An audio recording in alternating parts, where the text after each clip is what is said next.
Como escolher o melhor delineamento de forma correta para o meu experimento? Tá.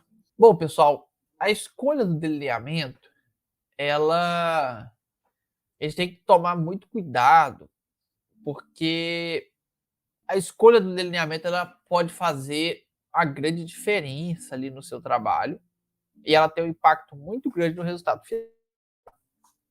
Mas você só consegue fazer uma escolha correta, né, no delineamento se você conhece os princípios básicos da experimentação. Esses princípios são muito importantes e às vezes são negligenciados. Na prova, hoje eu não sei como é que tá? Mas na época que eu fiz mestrado e doutorado, na prova, a prova da genética e melhoramento da UFV, né, ela é dividida em estatística, genética e melhoramento, tá? Na parte de estatística sempre estava essa pergunta: quais são os princípios básicos da experimentação? Às vezes era quais são eles, às vezes tinha que explicar, mas sempre tinha pergunta relacionada a eles. Por quê? Porque alguém que vai trabalhar com análise de dados, e normalmente o melhorista ele tem que saber análise de dados, né? Não tem como você ser um melhorista sem saber análise de dados.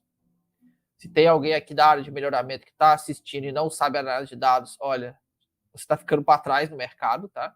O mercado hoje praticamente não aceita alguém dessa área que não sabe análise de dados, né?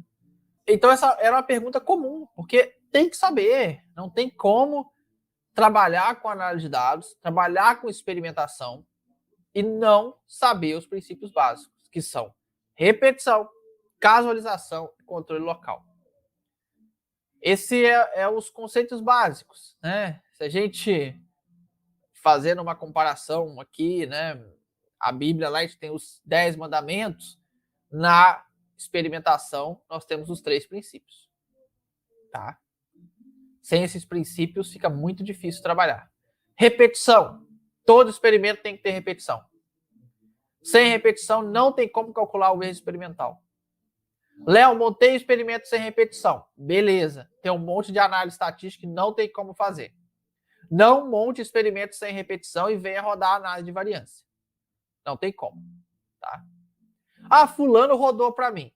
Tá errado.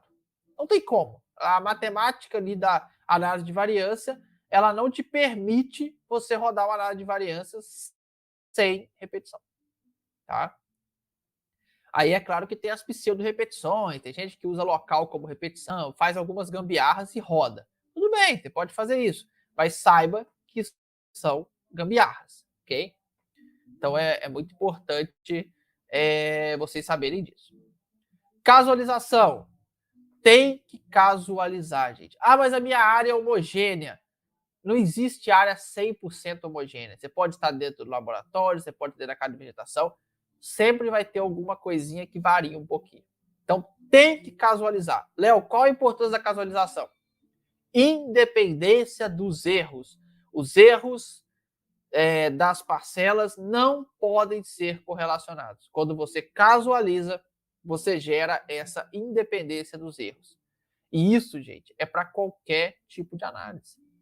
Não é só para análise de variância, eu sei que isso acaba sendo uma pressuposição da análise de variância, mas não é só para análise de variância, isso vale para qualquer tipo de análise, tá bom? Calma. Aí o controle local, ele realmente é utilizado apenas em locais heterogêneos, tá? Então, se você tem heterogeneidade na sua área experimental, aí sim você vai utilizar o controle local, que nada mais é do que dividir a área em blocos, né? E dentro de cada bloco tem que ser homogêneo, mas entre os blocos pode ser heterogêneo. Eu tenho aulas aqui no canal também, uma aula para cada um dos princípios básicos, tá bom? Isso é muito importante você saber. Aí, sabendo os princípios básicos, fica fácil definir o delineamento.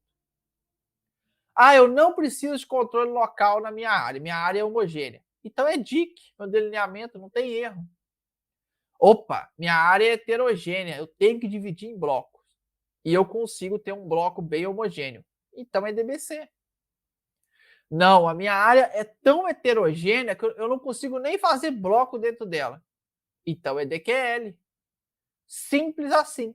Se você conhece bem os princípios básicos da experimentação, definir o delineamento experimental é muito simples. Agora, se você não conhece, aí você vai para o chutômetro, você vai para o achismo, ou você vai pedir ajuda de um profissional qualificado para te falar isso, né?